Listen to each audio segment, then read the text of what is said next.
a very profitable decade on Microsoft's board, Reid Hoffman is stepping down, the company announced Thursday.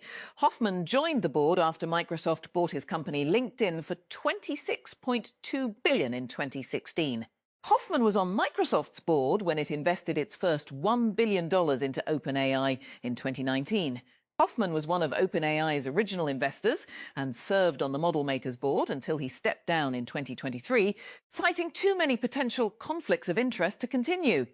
He was also on Microsoft's board when the tech giant entered into one of those non-acquisition acqui-hire deals for $650 million with his AI startup Inflection AI.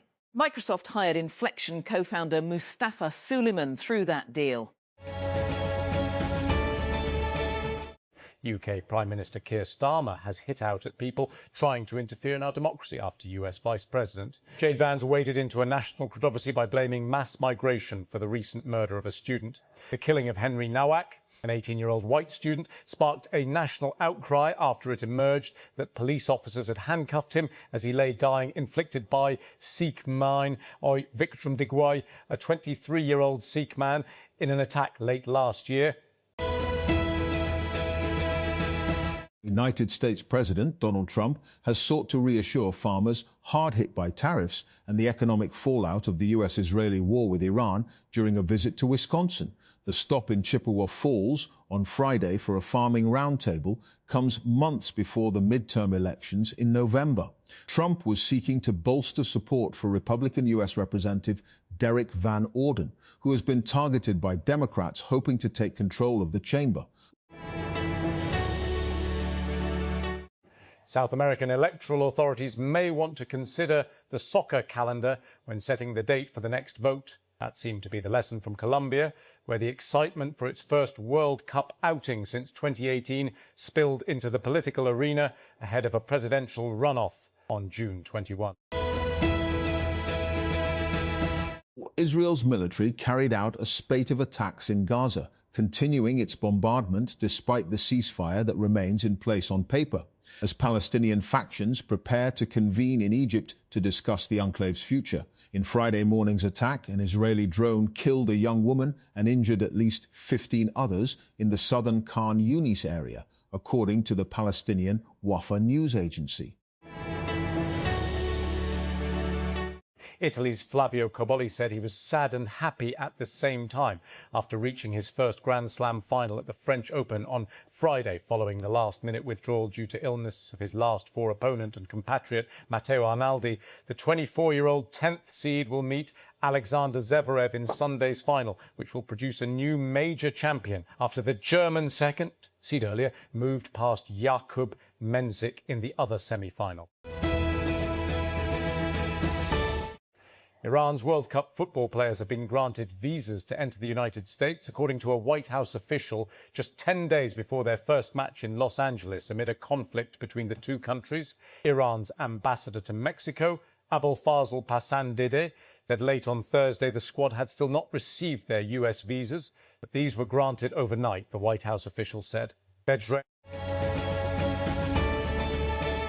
A former IBM cybersecurity executive accused the company of getting hacked 3 times in the previous decade by foreign governments and then covering up the breaches in a lawsuit unsealed this week, but filed in 2020. William Barlow, who was IBM's vice president of threat intelligence until August 2019, said IBM concluded Chinese hackers breached its core network between 2013 and 2016, but that the company then covered up the breaches and never disclosed them.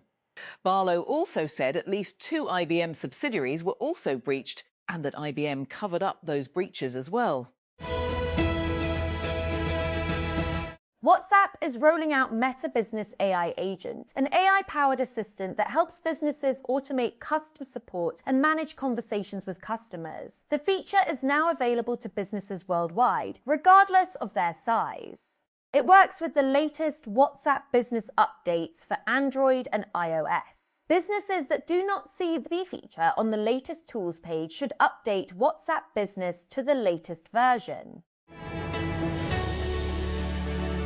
Wall Street's 9-week winning streak ended with a a thud on Friday as red-hot technology stocks suffered their largest daily decline this year after a hot May jobs of a hawkish policy pisment from the US Federal Reserve. Selling was concentrated among chip stocks and other technology favourites that have surged higher in recent weeks, as the Nasdaq Composite Index and S&P 500 rose repeatedly to fresh highs. India's youth have had enough after years of exam scandals, persistently high unemployment and opportunities slipping further out of reach. Simmering frustration is boiling into open anger online and on the streets, and a demand for accountability that many say they can no longer ignore.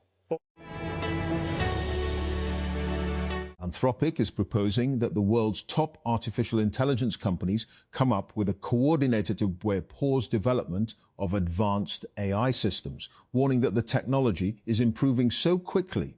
The company behind the Claude chatbot said in a blog post on Thursday that, as cutting-edge AI gets increasingly faster at carrying out tasks, it would be good for the world to have the option to slow or temporarily pause its development. French anti-terrorism prosecutors say they have opened a preliminary investigation into suspected tort and war crimes over Israel's alleged mistreatment of French activists who took part in a Gaza-bound aid flotilla last month. The probe was opened on Friday following a referral from the Foreign Ministry late last month, said the National Counter-Terrorism Prosecutor's Office, PNAT, after activists on the global Sumud flotilla accused Israeli authorities of severe mistreatment during their detention. Founders, your window to enter Startup Battlefield 200 closes in just 3 short days. Applications for Startup Battlefield 200 officially close on June 8, 11:59 p.m. PT. Now's not the time to wait any longer. Secure your shot at competing on the Disrupt stage at TechCrunch.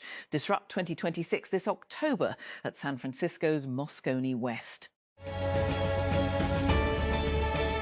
Russian President Vladimir Putin has said he does not see any point in meeting Volodymyr Zelensky after the Ukrainian leader requested face-to-face talks over ending the war between the two nations. Zelensky sent an open letter on Thursday calling for direct negotiations with Putin, writing that it was wrong to simply wait for the war, which began with Russia's full-scale invasion of Ukraine in 2022, to become the focus of US attention once more.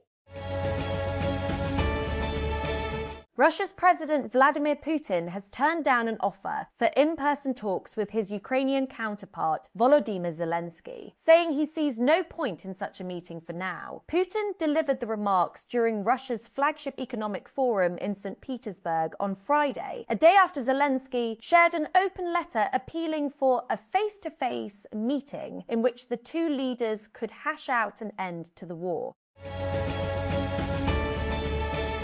Israel is still attacking Lebanon, even after the United States announced another ceasefire. Hezbollah has continued fighting too, though it was not part of talks between the Israeli and Lebanese governments in Washington. A federal judge has struck sweeping restrictions imposed by the administration of US President Donald Trump on immigration processing for 39 countries. The ruling on Friday by District Judge John McConnell condemned the restrictions imposed in November 2025, following the Washington, D.C. shooting of 2 National Guard members.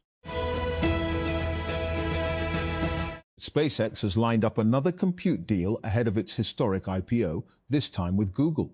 The company announced the deal in a regulatory filing on Friday. Under the terms of the deal, Google will pay SpaceX $920 million per month from October 2026 through June 2029 for access to approximately 110,000 NVIDIA GPUs, CPUs, memory, and other related components. As summer begins and mosquitoes return in force, artificial intelligence is now being used in an attempt to fight them. Inventor Stephen Cheng has developed a series of prototypes that use machine learning to identify, track, and kill mosquitoes with lasers. He has been sharing the project on X, where he has posted videos of the mobile mosquito defense system. Shenzhen-based company Star Navi is selling radar-absorbing coatings that could make drones harder to detect and track on modern radar systems. The technology is being marketed through the XRAM C series and is aimed at reducing the radar cross-section of drones, aircraft and naval platforms. The coatings are being offered in standard containers and packages that include spray equipment. Microsoft has introduced autopilots, a new category of AI agents designed to work autonomously in the background and act on behalf of users inside Microsoft 365. The company announced the new agents at Microsoft Build 2026, where Chief Executive Satya Nadella introduced Scout as Microsoft's first autopilot. Scout is built into Copilot and Microsoft 365 and is designed to help users reduce routine coordination work.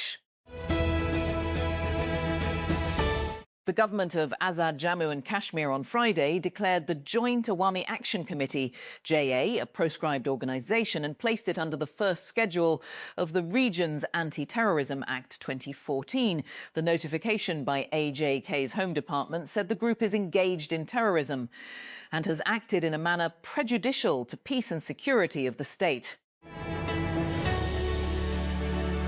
The government on Friday cut the petrol price by 4 per litre and kept the diesel rate unchanged with immediate effect for the week ending June 12, owing to changes in global prices over the past week. Accordingly, the ex-depot price of high-speed diesel, HSD, will remain fixed at 380.78 tonnes per litre for another week. The government made adjustments in taxes and other levies, which is otherwise considered on the whole price, some on higher side. Washington. The US Congress is moving to tighten oversight of Pentagon leadership decisions and limit unilateral military action against Iran in a rare bipartisan effort that underscores renewed tensions over presidential war powers and civilian control of the military. On Thursday, the House Armed Services Committee adopted a bipartisan provision that would require the Pentagon to notify Congress within 5 days whenever a senior military officer is dismissed, along with a written explanation for the decision. Norway's Crown Princess Mette-Marit has been placed on a waiting list for a lung transplant. The country's royal household has said Mette-Marit, who suffers from an incurable lung disease, has suspended official duties and will have the operation as soon as a donor becomes available, it said. Mogadishu, Somalia. Fighting between government forces and opposition fighters that paralysed parts of Somalia's capital, Mogadishu, for more than 2 days has eased, with the federal government declaring that it has restored order. The violence erupted on Wednesday, and the government declared the districts of Abdi Aziz and Halwadag calm on Friday.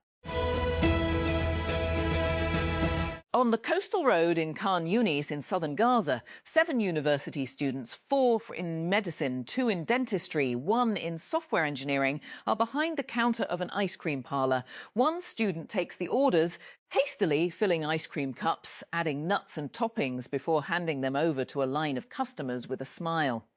Another moves between tables in the small seating area, serving customers, while a third manages the kitchen, keeping everything in order. A fourth handles the accounts, processing every transaction electronically since cash has largely disappeared from Gaza.